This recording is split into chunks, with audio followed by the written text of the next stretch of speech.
So thanks. I wanted to talk about a couple of things today. So positioning is really my area of focus, and but today I thought it would be fun because I got a room full of product marketers that I assume know quite a bit about positioning.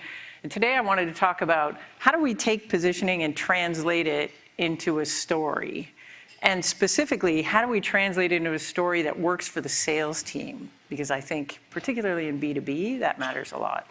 So that's what I want to talk about. So selling is hard. Like, do you think selling is hard? Hands up if you think selling is hard. Selling's hard, right? Yeah, it's hard. We can all agree on that. And that stinks because we got to figure out how to sell stuff, otherwise we don't get to stay in business. But I actually want to turn this around a little bit and think about it from the customer's perspective. And I'm going to say something that is maybe a little controversial. And what I think is that buying is hard. Buying is hard. Now, I know what some of you are thinking right now. Some of you are thinking, no, it ain't, April. Buying's not hard. I wish that was my job, and that's all I had to do all day was just buy stuff. And it's true, buying some things is actually not hard at all. It's super fun. Like, I like buying stuff. I like buying shoes. I like buying a t-shirt. I like buying a drink at the bar. But there are other things that are distinctly not fun to buy. Like, who likes buying insurance? Nobody likes buying that. That sucks. Even things like buying a new house, like it's super stressful. In fact, most of the things that we buy in business, B2B buyers, like those things are actually terrible to buy. I'm going to give you an example that has nothing to do with tech or software. It's kind of stupid, but humor me, and we'll work our way through this to something that's not stupid. So this is a story called April Buys a Toilet. So I live in Toronto. You know what Toronto houses are like. They're terrible, right? So I buy a house in Toronto. Inside my beat up old terrible house is a beat up old terrible bathroom. And so I hire a contractor that's going to come and fix my bathroom. And he comes in and he says, look, you're going to need to buy a new toilet. And I said, okay, sure. Like, I never bought a toilet before, but how hard could it be? So I go to the toilet store and I walk in and the guy says, can I help you? And I said, yeah, you can. I'm here to buy a toilet. And he says, what kind of toilet do you want? And I'm like, one that flushes, buddy? I don't know. And he says, oh, well, we got a lot of toilets. They're all back there in the back. You go on back there and have a look. And, they all got the prices and the features and stuff. And go back there, have a look at them. And when you figured out what toilet you want to buy, come back here. I'm going to sell it to you. I said, okay, fine. So I walk back to the back, and here's what I see. There's like 9,000 toilets, and they all look the same. Except they're not the same. They're totally different. Some cost a couple $100, some cost $1,000, and there's pink ones and blue ones, and they've all got this little sticker on the wall that says what they cost, and they have all these features, and these features make no sense whatsoever. They're like gravity assist, PF2, whisper vac. Some of them have flappers, some of them don't have flappers. I don't know what a flapper is. I'm like, oh, and so I'm looking at all these things. I spend an hour in the toilet store, and I'm like, I am literally not educated enough to buy a toilet. So I freak out and I go home and I get on the internet and I'm like, I gotta research toilets. So I'm on the internet researching toilets. Turns out there's toilet technology. There's all kinds of toilet technology, and there's all these things we gotta worry about. There's like, water efficiency and seat height and single and dual flush technology and frickin' flappers. I don't know what those are. And then there's trapways and all this stuff. And then I learned the most disgusting thing about toilets, and now I'm gonna share it with you. There's a measurement. It's called the MAP score, and that stands for maximum performance, and that is the amount of solid waste that a toilet can handle in a single flush. 350 to 600 grams is good, but some toilets can handle 1,000 grams. That's 2.2 pounds. It's like a little dog. I'm like, that's disgusting. I now know things about toilets that I wish I did not know. I am filling my head with toilet knowledge. I don't want to know anything about toilets. All I want to do is get a toilet that flushes, and I don't have to worry about fixing it. Like, I don't want to buy a bad one. And then I get this bright idea. Maybe I don't have to buy a toilet. Because you know what? My old toilet was flushing just fine. So I get this genius idea. I'm not going to buy a toilet. Actually, I'll just keep the old toilet, and then I don't have to keep going back and forth to the toilet store or sitting on the internet and filling my head with toilet knowledge. I'll just keep the old one. So where am I at? I spent 3 weeks. I went to the toilet store twice. I spent what felt like infinity on the internet researching toilets. And how many new toilets did I buy? None. Now, I'm not saying that buying your software product is exactly like buying a toilet.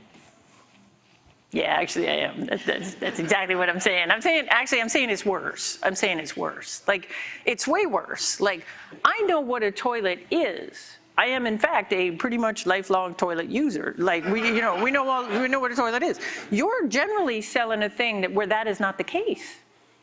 Like, often you're selling a thing that people have no idea what it is. And you've got features and things in there that people know nothing about. Like, toilets are actually, pretty unsophisticated. There's a lot of features, though, trust me. But, and then you're out there selling your AI, machine learning, blah, blah thing. Like, it's way harder to figure out what you do. Let's think about how a typical B2B buying purchase process happens. And let's pick something just random. Let's say what we've got is accounting software. So how does accounting software get bought? Well, it starts with, let's say the VP Finance wakes up in the morning and she says, gosh, we're doing an audit at the office, and you know what sucks? Our accounting software. It doesn't do the things that I need it to do, and I hate it. I wish we had new accounting software. We're gonna get new accounting software, darn it. And then does she go onto the internet and figure out what accounting software to buy? No, she's busy. We're in the middle of an audit. Like, she's busy. So she goes to the office and she looks around and she says, you, Janet, get out there and figure out what accounting software we should buy. The stuff we have now is crap. You go figure it out. Come back here, make me a recommendation. I'm going to write the check for you to go get it. And how's Janet feeling? She's like, crap. Like, I don't know anything about accounting software. I use accounting software. This package I know, but I don't know who the vendors are in accounting software. I don't know what the state of the art of accounting software is. I don't know what I should be paying attention to. I don't know how much I should spend on accounting software. So what does she do? She gets on the internet, right? And she Googles around. And what does she see? Like 9,000 million packages of accounting software. There's a million of them. And they all kind of look the same. And I go on the website, and every single WebBuddy person's website says they're the #1 accounting software for something. And, and there's all these review sites and things, and there's 9 million accounting softwares, and they're all top right. There's way too many of them to narrow down. I go on their websites. Maybe I sign up for some demos. Maybe I sign up for several demos. Maybe I click on that little button on your site that says, give me a demo. Then what happens? Oh, this is great. Then Janet clicks on the button, fills out the form. She's going to get a demo. Sales rep is like, fantastic, Janet, come over here. Sit down. All right. Welcome to the product walkthrough. We're doing the product walkthrough. This is fantastic. Sit over there. Here's a feature. Here's another feature. Here's another feature. Here's a feature. Did I mention we've got these amazing features? Here's another feature. And Janet's sitting there with her hair blowing back. And is this solving her problem? No, this is making it worse, because she doesn't know whether those features are important or not. She doesn't know whether your competitors have those features or not. She doesn't know what the value is of any of those features. What you're actually doing is filling her head full of knowledge, the exact same as me standing in the toilet store reading about flappers. I don't know what a flapper is. I don't know if I want one or not. Now, here's the reality too. Like, Janet's low-key freaking out, because if she makes a bad choice here, bad things happen, right? Like, let's say she doesn't do a very good job picking the accounting software, and then she picks one and it's awful. Everybody in the accounting department hates her guts, right? She looks like a dummy in front of her boss, and she doesn't want that to happen. Heck, we're in the middle of an audit. Maybe we fail the audit. That's bad for the whole company. Maybe Janet gets fired. What is the easiest, lowest risk decision for Janet to take in this moment? The easiest, low risk thing is to say, go to her boss and say, you know what? Now's not a good time. Let's not buy it now. Now's not a good time. Let's do it next year. We're doing an audit now, and I looked at the things, and they're all very complicated and whatever. And I think what we've got is good enough. It's working okay. It's been working for us for the last 2 years. Let's not buy anything. The reality of this, if you look at the data on this, 40 to 60% of B2B purchase processes, meaning we got into a process, we're looking at stuff, end in no decision. No decision. This is literally the most fearsome competition we have. And what's crazy is when you scratch at that data, it's not that it's no decision because we decided that the thing we have is better. Heck, if we thought that, we wouldn't have embarked on a purchase process in the first place. The majority of the time, we land on no decision because we cannot make sense of our options. We cannot confidently make a choice that we're sure we're not going to regret later. And so the easiest thing is to just say, I'm not doing anything here. This is too risky. I want to come back to Toilet Town just for like 1 second, because the reality is that's actually not the end of the story. So I got this bright idea I was going to keep the old toilet, and then I went back to my house, the contractor was there, and I said, hey, you know what? I decided I'm not buying a toilet. I'm really busy this week. I got stuff going on. I don't have time to buy a toilet, so I'm just going to keep the old toilet. And the guy looks at me, he's like, lady, what are you talking about? I recycled it like 2 weeks ago. It's gone. It's gone to the big bathroom in the sky. You can't use that toilet. It's no good. And I'm like, oh, shit.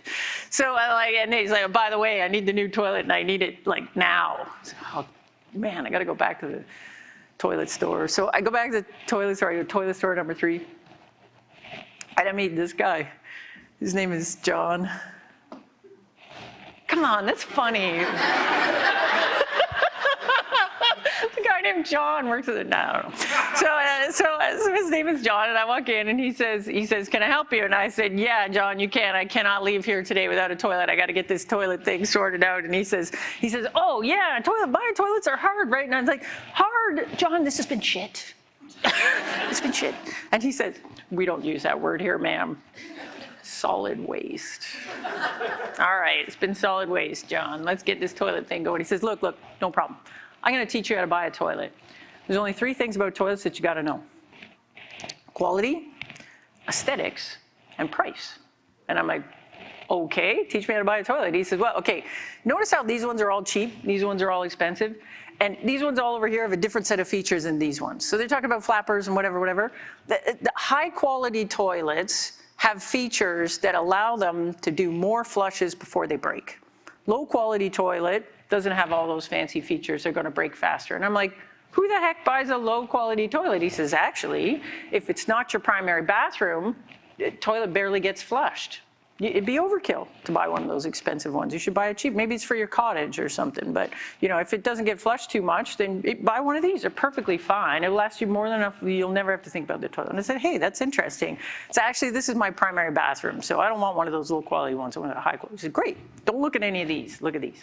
He says, okay, the next thing is aesthetics. Some people really got a look they're going for in their bathroom, and so they want a gold toilet or they want a super modern toilet, and those are all high quality toilets, but you're going to pay extra because it's a fancy aesthetics. And I said, look, I don't have any aesthetic requirements. I just want a regular toilet. And he said, okay, well, don't look at any of these. Now we're getting somewhere. We're down to like a little bit, and then he says the last thing is space. So some toilets, if the bathroom's really small, it's hard to fit the toilet in. So some toilets have this thing where the tank goes in the wall, and you can save a lot of space and get a toilet in even if it's really small. The downside of that, though, is if it breaks, then you've got to bust out the wall to fix it. So if you have the space, maybe you don't want to do that. And I said, well, I got a lot of space, so I think I want the regular toilet with the thing out. And he said, okay, so this is fantastic. Now we're down to 3 toilets. I'm like, this is amazing. And I said, well, look, which one of the 3 should I pick? And he says, like, lady, I got to come clean with you. I actually work for Toto, so I'm going to tell you to pick the Toto toilet. But he says, any of these toilets are fine. You can pick any one, it's fine. Toto one's a little bit more expensive. You can research it on the internet. Really great toilet. People love it. Look, if you just want to buy a toilet and never think about toilets again, just buy that one. And I'm like, sold. So buy the toilet. What happened there? Was that guy being a pushy salesman? No. He was actually perfectly willing to sell me a low-cost toilet that wasn't Toto if that was the right thing for me. He was actually like, was he giving me the product walkthrough? Was he trying to explain all the features and give me the walkthrough of all the fancy features of a toilet? Nope, wasn't trying to do that either. He knew I didn't care about that. He's actually not being a salesperson at all. What he's trying to do is help me make sense out of the entire set of options that I have, give me a way to categorize things so that I can make a choice on my own and feel confident about it. So he's not acting like a salesperson at all. He's actually acting like a guide. Now, we don't do this in tech. We don't do this. And we don't do it for a bunch of reasons that are stupid. So first of all, we don't do it because we don't think that we're supposed to ever talk about competitors. Because if we do, that looks bad because we're bashing the competition. But there's a lot of ways to talk about competitors without bashing the competition. The second thing is that we believe that if I were to talk about the whole market or my opinion on the whole market, that a customer wouldn't believe me because I'm biased. I work for the company. They don't want that from me, do they? It turns out we're wrong on that. So the data says that is exactly what buyers want from me. So this is from a study that was done with B2B buyers, and they asked them, what do you wish your salesperson was doing that salespeople would do when you're in a sales meeting? Like, what are you looking for from the salesperson? And the top two things, first one was perspectives on the market. It's not about you. I actually want to know about the whole market. And the second thing is, give me some help navigating alternatives. Instead, what we do is we just talk about ourselves and all our own stuff. But what the customer is actually trying to do is figure out how to make choices. So if that's what we're supposed to be doing in a sales pitch, how do we build a better sales story that makes it easy for customers to do that? And the big question we're trying to answer here is, why pick us over the alternatives? So, so if you think about it, the way we build these stories right now, none of our storytelling frameworks were actually really designed to solve this problem. So, I wouldn't call the product walkthrough a storytelling framework, but in my experience, most of the tech companies that I work with, if you look at what's happening in a first substantive sales call, we're doing a product walkthrough. There is no attempt to even position our own product in the market, let alone position everybody else. We're just throwing a whole bunch of features at the buyer, and we're putting it all on them to figure out what's important and what isn't important. Now, if you happen to have a very, very educated buyer, that might be okay. But frequently we don't have that. In fact, the majority of the time, we're selling to somebody that has never purchased a product like ours before. So there's product walkthrough. The second one is, the second most common one I see in tech companies is what I call the problem solution pitch. So we'll start with the problem. Here's the problem, customer, and maybe we'll have a little discussion with them, and then we'll say, well, here's how we solve that problem. The problem is that like all your competitors solve the same problem too, half the time. Like the way we define that problem is often not unique to us. So that doesn't actually help the customer decide, well, which one should I pick? And then sometimes what you've got, and this is mainly true in venture-backed startups that I work with, is sometimes you'll have this thing that looks a bit more like the vision pitch, or a bit more of like the pitch we would do to an investor that says, look, there's the old way of doing things, and then, ooh, fire, catastrophe, I don't know what. And then there's the new way of doing things, and we'll be the only vendor there, in New Way Town in the future. So you should come with us. There's a bunch of problems with that one. So one is, if we're talking too much about the future and not enough about what we do today, you are actually just giving the buyer another reason to delay the purchase. So buyer's a bit like, well, let's just hang out and see if that version of the future happens or not. The other thing is, it's kind of new way, old way. Well, what happens if there's lots of new ways? Like, what if you're competing with other startups? And, most of the time, you can't just take your competitor and say, well, they're the old way. Like, I've seen people try to do this to Salesforce, and good luck with that, right? Yeah, they've been around for a long time, but you'd have a hard time making the argument that there's no innovation left over in Salesforce. They're like the old way of doing things. Like, customers, it's just not a credible thing to say to a customer. So, our current frameworks weren't designed for this. So this is an interesting problem. So in my background, I spent 25 years running marketing teams, and I started as product marketing manager, just like everybody here started, I'm sure. And anyways, whenever I worked with the sales team to build sales pitches, I had learned this problem solution thing. So I had done problem solution pitches for like years. And then eventually I worked for this company, we got acquired by IBM.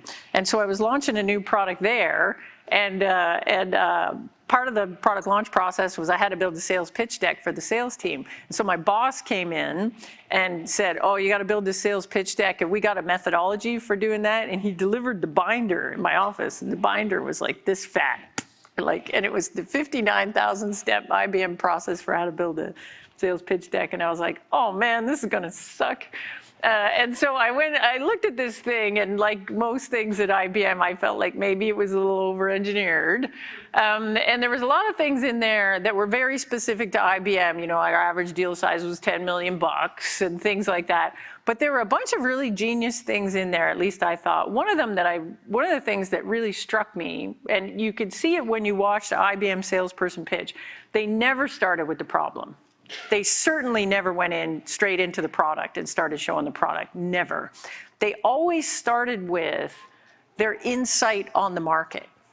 So every sales pitch would start with, we kind of look at the market like this. And there would be a discussion with the customer about that. And what I thought was really interesting about that starting point is I didn't see many salespeople pitch like that, but if I ever saw a founder in a meeting and the founder was sales pitching, the founders always started like that too. So I thought that was really interesting thing, a commonality between IBM sales execs and founders. And so anyways, when I left IBM, I went to work at this company, maybe you know them, Datamir, it's this Toronto crowd. I went to work at this company called Datamir that had been around for a while. I was brand new, VP sales was brand new. We sat down together to redo the sales pitch. And I said, hey, I borrowed this thing from IBM. So I brought out the binder, which I had stolen, and said, maybe we could use this thing. And we monkeyed around with it. But in particular, we stole that starting point, and we stole a couple of other things. And we kind of startupified the structure, and we used that to build the new sales pitch. And so that worked really well. Sales were going really well up to the right. And then every company I worked at after that, I used some version of that sales pitch structure. And so that's what I actually want to teach you today. And I'm going to do it in like 10 minutes. So here goes. The pitch structure kind of works like this. There's two distinct phases to it. There's a setup phase and a follow-through phase. And the setup phase starts with your insight into the market. And this is kind of like, what do we know about the market that an average first-time buyer doesn't know, but would love to know to help figure out what the market's all about? That's the equivalent of my toilet guy going quality aesthetics space. The second thing is, let's look at the alternatives. So let's look at all the different ways you have out there of solving the problems, and let's discuss the pluses and minuses of each of those alternatives with respect to this insight that we just gave you. And then based on that, let's get a common understanding of, for a customer like you, what should your requirements be? Like, what does a perfect solution look like? Once we've got that, then we switch gears and we basically talk about the value that we can deliver and how does that match up with your perfect solution requirements. So let me give you an example of that. Maybe you know these guys, they're called Help Scout. So they're in the customer service software space. So I think like Zendesk is a big competitor of theirs. What's interesting about these folks is they sell mainly to e-commerce businesses, a lot of direct-to-consumer businesses, so mainly businesses that are purely online. And one of the things that their insight into the market when they got building this product was that the way direct-to-consumer businesses online see customer service is very different than, say, the phone company or your typical company that does a lot of customer service. And that is, most of these companies don't actually have a lot of interaction with their customers except in customer service. And what many of these businesses understand is if we can really give a great service experience, then that's actually really good for customer loyalty. It's really good for having the customer love us. It's really good for reviews and things like that. So their insight is that these kinds of businesses don't see customer service as a cost center. They see it as a potential growth driver. So they built the whole product around that. So if we look at their competition, their competitors are usually, these companies are really small, so they start out just using a shared inbox. And that's easy because everybody knows how to use email and shared inbox is easy. But at some point, they want to do prioritization or automation or customer success stuff. And so they end up upgrading to a help desk solution like Zendesk. And all of a sudden, it's a whole different world when they get over there, right? Customers are assigned a ticket. And Zendesk is all oriented about pushing you to low-cost channels.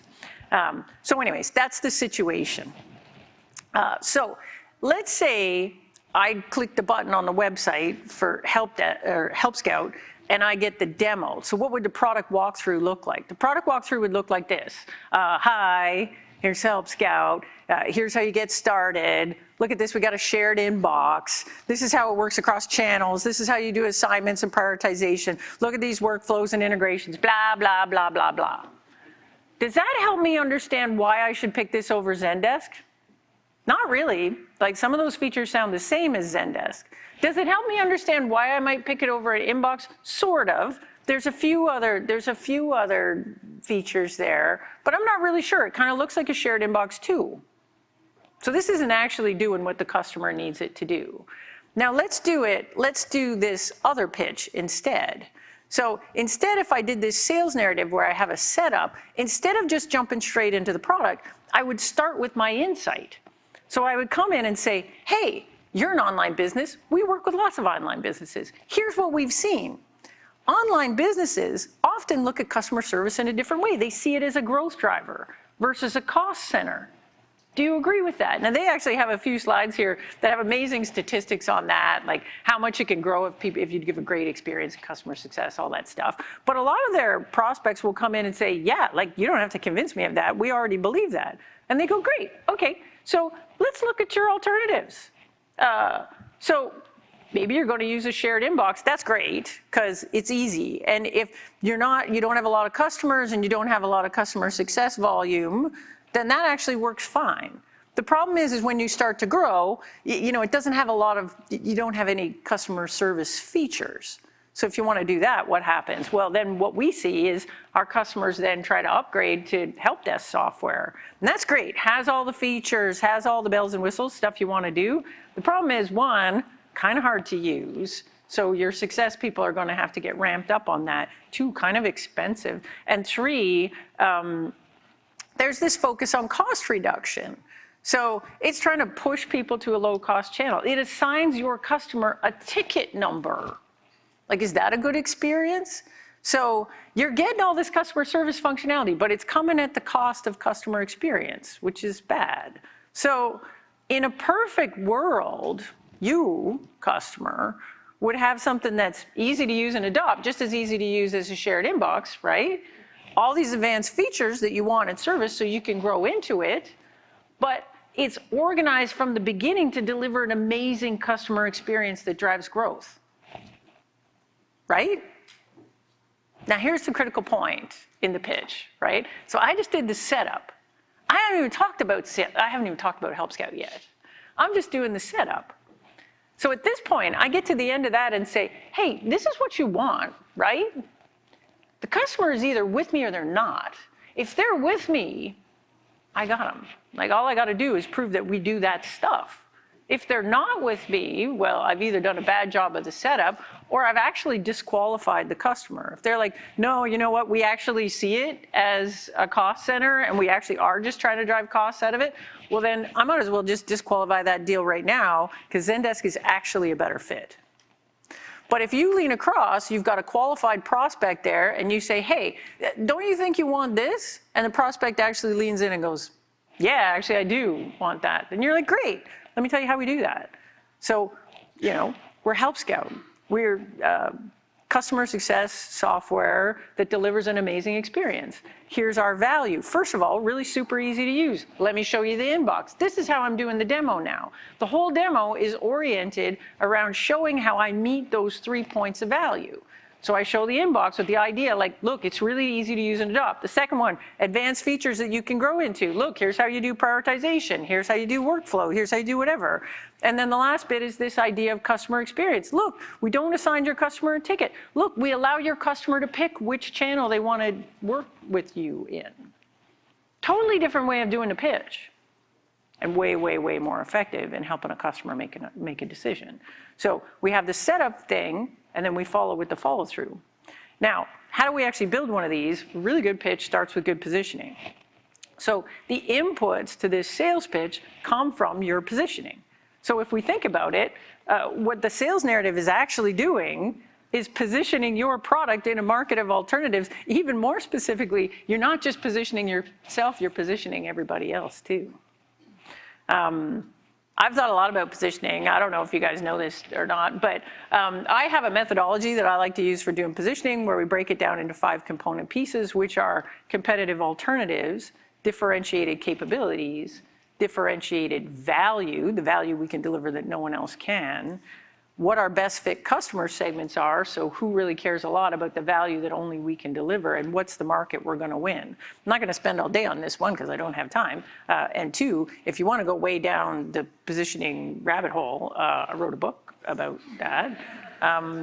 But if we go back to the component pieces, the pieces all map nicely into this sales narrative. The trick is putting it together in a way that really works for sales. I'm going to give you one more quick example, and then we're going to do questions. So you might know these folks are local, Level Jump. I thought I'm going to use a Toronto example. These folks recently got acquired by Salesforce.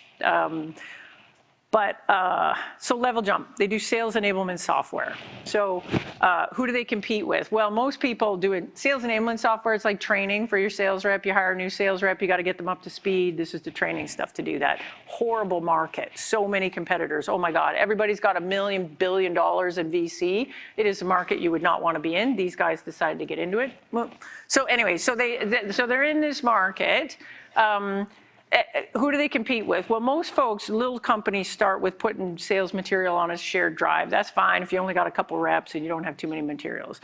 But if things start getting hairy, more reps, more material, then they will go to a CMS, content management system. You put stuff in there, you can do version control, and I make sure that the reps have access to the right stuff. If I'm getting really fancy, I use an LMS, learning management system, where I can design a course, I can certify that the rep has been through a course, all that stuff. What does Level Jump have that the other folks don't? Well, it comes to this insight thing. So the way Level Jump looks at the market is they're like, look, why do we care about sales enablement anyway? Like what we're trying to do is get the rep ramped up really fast so that they're making quota really quick, because that's going to make us more money than if it takes them 2 years to ramp up. So we do sales enablement to try to get them ramped really fast. So their whole thinking was, well, how do we measure that ramp? We got to measure it with sales results, like time to first deal, time to make quota. So when they designed their software, it's all built inside Salesforce. In fact, it's the only sales enablement software that's built inside Salesforce, which means they have access to the Salesforce data. So they can tell you whether or not your sales enablement actually drove the sales results you wanted to get. So that's their positioning. Again, if I was to do the feature walkthrough thing on this, which these folks did at the beginning, and so they would literally get in and say, look, customer, this is how you get started. This is how you set up the training. This is how the reps access the training, blah, blah, blah, blah, blah, feature, feature, feature, feature. And at the very end of the demo, they'd say, oh yeah, and here's how you track results. So their one big differentiated thing is buried at the end of the demo that half the time they didn't even get to. So again, if we did this, if we structure this with the insight at the beginning, then we come back to, we start with, like, I'm sitting across from the head of sales enablement at a fast growing tech company. That's their segment. So I'm sitting across, I'm like, hey, head of sales enablement, you know sales enablement is really important, right? Why is it important? It's important because every day your rep's not making quota costs you money, right? No head of sales enablement will disagree with that statement. So then you say, okay, so you want to train these folks? You want to buy sales enablement software? Well, we're in this space. We see lots of people do it. You can put stuff on a shared drive, which if you only got a couple reps, it's fine, and it's free. Works fine. Problem is, I can't track who's got access to what or who's done what. So maybe I use a CMS. That's good. I can at least make sure they're using the right stuff. But that's all it can do. Maybe I want to use an LMS. I could design a whole fancy course and tell you who did the course or not. You know what none of these things do? None of them are going to tell you whether your sales enablement is working. So in a perfect world, wouldn't I have the ability to measure the impact of onboarding with sales metrics? And then once I could do that, then I could tell what's working and what isn't, so I could use those metrics to constantly improve it, right? Again, if you're right with me, I got you. Like there's nobody else that does this. So if you go, yeah, right, never thought about that. Yeah, right. Then you say, great, here's us. Here's how we measure the impact of enablement with sales metrics. Here's how we track time to make quota, time to first deal. Here's how we improve the onboarding over time. Again, worked pretty well with these guys. They got acquired by Salesforce. Everybody's rich. So anyways, that's the end. So here's the takeaways. One, buying is hard. It's way harder than we think. We don't often think about that. Two, if a buyer can't figure out how to make a good choice and feel comfortable with it, they will literally do nothing. Three, you got to have a sales narrative that answers the question, why pick us over the alternatives? Positioning is a fundamental input to that. So I actually think as product marketers, we are the perfect people to drive this effort to build a good sales narrative because we're the people working on positioning. So who better than us to work with sales to figure out how to translate that positioning into a good sales pitch? That's it. Thank you. Are we going to do questions? Yeah, you stay up there. We're going to do questions. Yeah. Be a short amount of time for questions. April, thanks so much. That was awesome. I not only learned a lot about a good sales pitch, but a lot about toilets. Yeah. So more than I ever needed to. More than anyone needs to. So we're going to toss up Slido on the screen here. And we got everyone this pick gal up. here, though. She's got a hand up. Oh, and yeah, by all means, you go ahead with the question over. A live question. Love those. Let's do that. That insight. Yeah. How often should we revisit that insight? How many should there be? Should they be what our point of view is? Should they be measured in a Gartner stat? Yeah. So the insight piece of this is actually the magic. And it's also the hardest thing to do. So sometimes you have companies where the product was actually built with that insight in mind. So the example of Help Scout, the product was built with that insight. Sometimes we just kind of back into it. And so the way we come up with that insight is we actually end up reverse engineering it out of our differentiated value. So for example, Level Jump was not designed to do that. So the original idea was it would just be easier for reps to do training if the training was inside Salesforce. That was the assumption. But once it was built, there was this kind of aha moment, like, actually, because we're inside Salesforce, we can do all this stuff with data. And then it was like, well, what's the value of that? Well, the differentiated value that Level Jump enables is this sales enablement that drives results. I can actually measure the impact of a sales enablement program. And so that's their differentiated value. If we reverse engineer that into the insight is kind of saying, like, yeah, why are we doing enablement in the first place?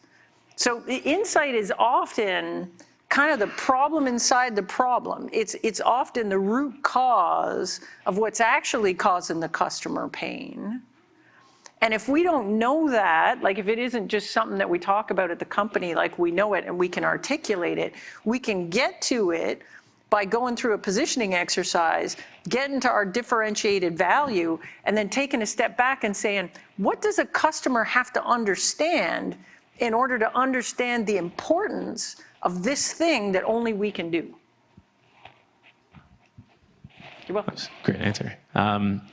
Okay, we have a lot of votes on this one on the top here. So how does a storytelling framework differ with compound complex products? Think Atlassian or I think it's pronounced Docebo. Docebo, for Yeah, example. yeah. So is somebody here from Docebo? Oh, good. I work with them, so we can talk about them. So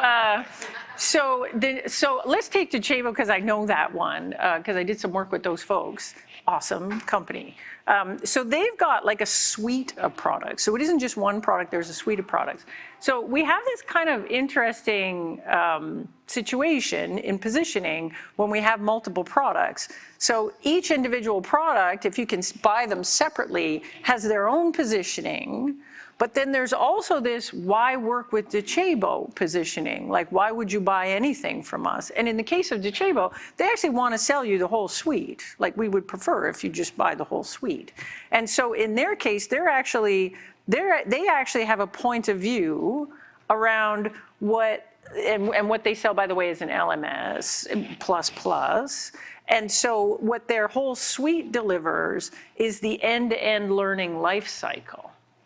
So their insight is that, you know what, you could buy separate products, a separate LMS, something else to do analysis, something else to do course creation, or, you know, you could think of learning as a closed loop process where we actually want to build stuff, deploy it, have the people learn on it, find out what's working and what isn't, and then close the loop all the way back to what are we going to build next. And so ideally, we would have one platform where we're doing that in a process. So their insight is about, you know, their insight is really about this closed loop education, development, execution, analysis process, and why that's important, because what they're selling against are piece part tools. And so they're making the case for, you know, we want to put it all together. I don't know if that answers the question. But generally what we've got in multi-product companies is we've got the positioning for the individual product, but then there's kind of a why us at a company level. And a lot of times if you sell those products individually, you actually have to have insight at the product level, but also insight at the company level. Another example I can give you is when I worked at IBM, I had my individual product I was selling, but whenever we did a pitch, we always started with, why do you want to work with IBM? And we had this whole thing about, at the time, this was 100 years ago, but at the time, we were the only big company that did hardware, software, and services. And we talk about, here's the magic that happens when those three things come together from one vendor. That's great. Yeah. I don't know if that answers the question. No, that was a great answer. The one on top here seems to have a lot of votes. There also seems to be some related questions about this tension between sales leaders wanting to control the pitch versus product marketing, for example. So how do you deal with that? Yeah, so this is the bane of everybody's existence, right? Like sales is like, don't give me your stupid marketing thing. I know how to build a pitch. Shut up, go away. So two things. One is, in my very strongly held opinion, based on my experience, if sales is not involved in doing the positioning, they do not accept it.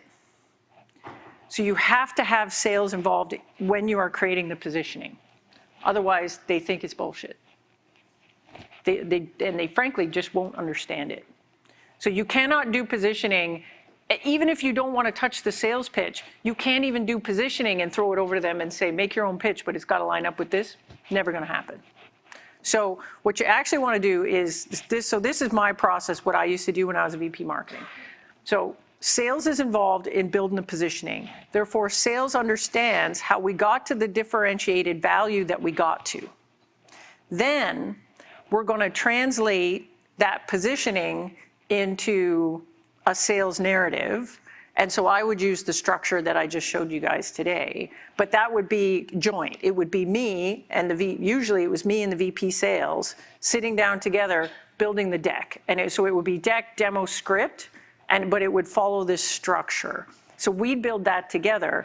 And then here's how, this is an important little trick. Here's how you roll it out to the sales team. So you and the VP sales build that thing together. Sometimes you got a sales ops person or something, but you and sales build it together. And then do not throw it over the wall and expect everybody to just adopt it. No.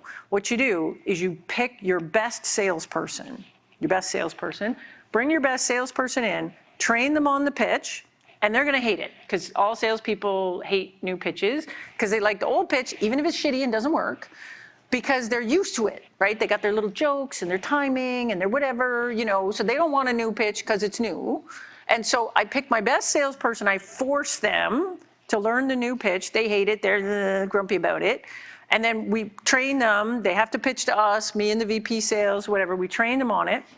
Then we get them to test it on qualified prospects, so not just anybody, qualified prospects, and do it a bunch of times. And at the end of every pitch, we're going back and saying, do we need to adjust anything? Is there anything here that's not working?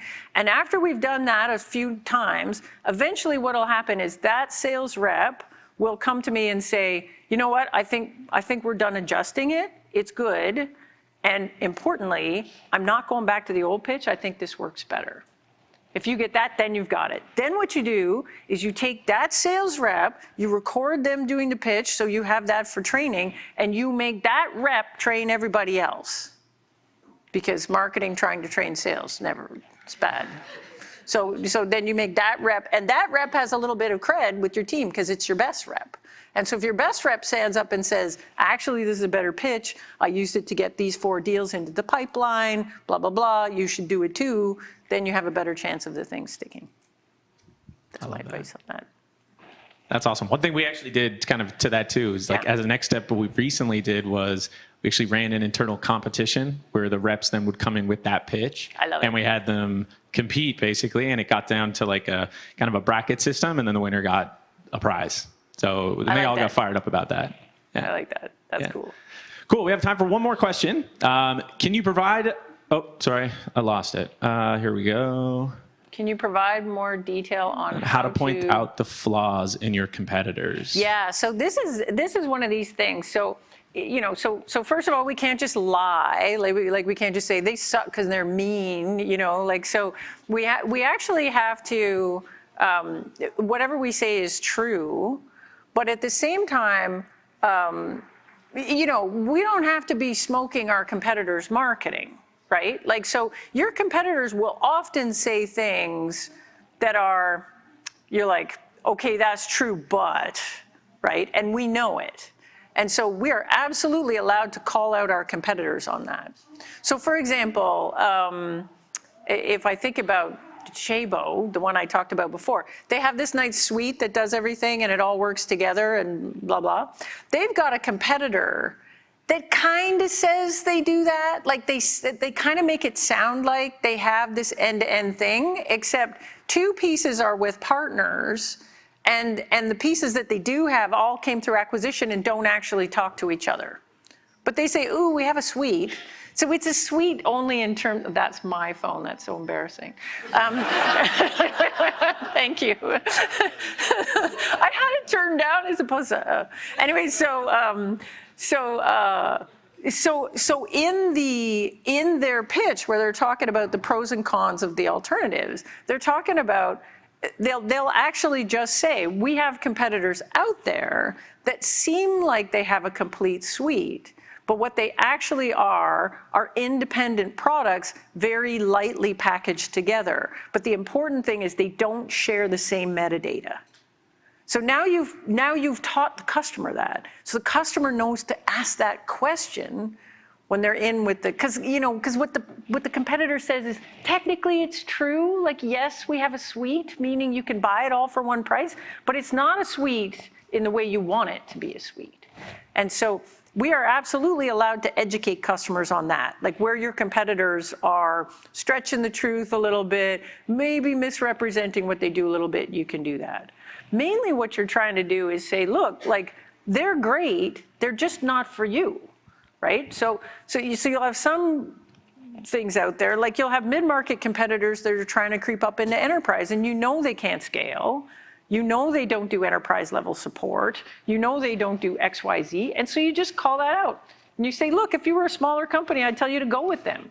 But you're not. You're bigger. You need 24/7 support. They don't have that. You need language support. They don't have that. You need whatever compliance. They don't have that. So be careful of that. Not telling you that they suck, just saying they're not for you. And so I think if you're trying to build credibility with the prospect, you have to give your competitors some grace. Like you're not saying they're terrible companies or terrible products. What you're trying to show is that they're just not the right option for you. If you care about these things, they can't do that. Sorry. That's awesome. Thanks, April. Everyone give it up for April.